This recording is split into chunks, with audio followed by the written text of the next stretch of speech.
Have you ever found yourself in the middle of a storm you did not cause? One where no matter how much you pray, fast, or seek Allah's help, the pain doesn't leave, the problem doesn't fade, and the silence from the heavens feels louder than your cries. If you have, then you're not alone.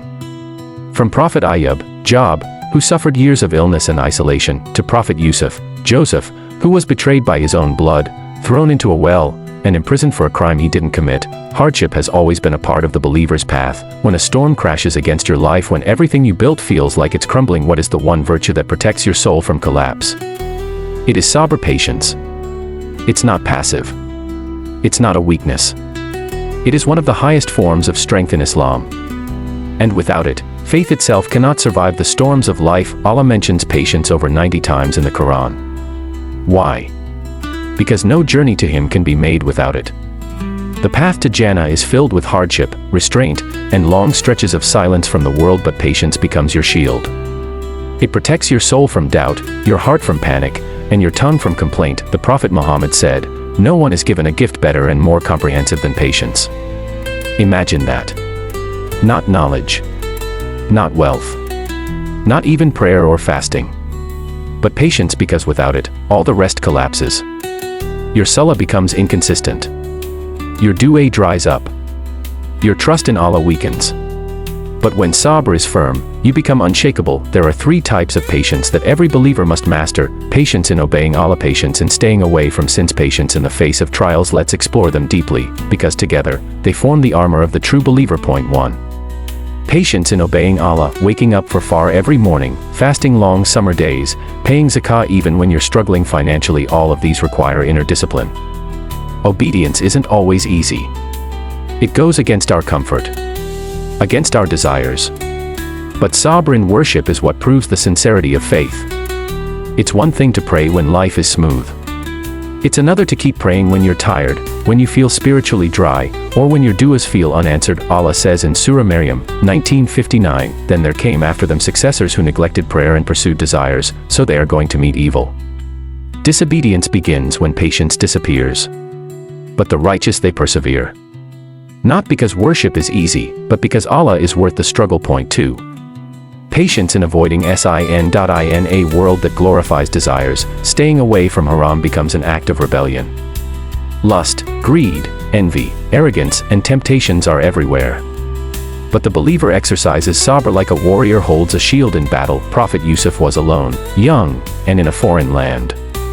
When the wife of Al-Aziz tried to seduce him, he could have easily sinned in secret. But what did he say? "My Lord, prison is more beloved to me than that to which they invite me." Quran 12:33, that is sabr. Not just resisting sin, but preferring hardship over disobedience.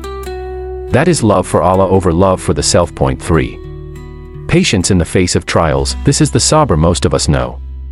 Illness, poverty, loss, depression, rejection. It hurts. It feels endless. But it is also the most rewarding. Allah says in Surah Az-Zumar 39:10, "Indeed, the patient will be given their reward without an account." No calculation. No limits. Allah pours out reward like oceans from the sky for those who endure with patience. The Prophet lost Khadija, Abu Talib, and his companions, yet he never turned bitter.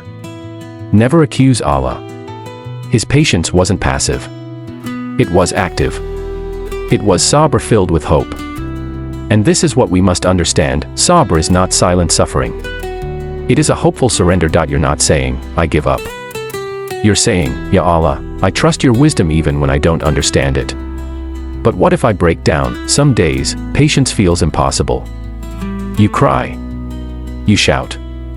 You feel broken. Is that a weakness? No, even the Prophet cried. Even Yaqub wept until he lost his sight. But they didn't despair. They didn't accuse Allah. They turned to Him with their pain, not against Him. True sabr allows space for emotion. You can be sad, but still patient. You can feel pain, but still trust. You can be weak, and still be beloved to Allah as long as your heart remains attached to Him. Patience is not just about surviving difficulty. It's about recognizing that the difficulty itself is a gift. It reveals your reliance. It polishes your soul. It removes sin. It lifts your rank. And most importantly, it brings you closer to Allah. Some of the most beautiful du'as and deepest spiritual moments are born from trials.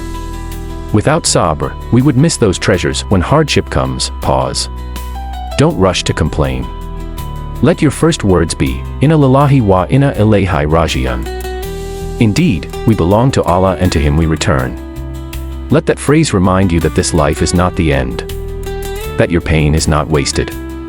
That every second of patience is recorded, rewarded, and remembered by the one who sees everything. Your patience today may save you on the day of judgment. Your endurance may be the reason you're called into Jannah. So wear sabr like armor. Let it protect your soul. Let it lead you back to Allah stronger, purer, and closer than ever before.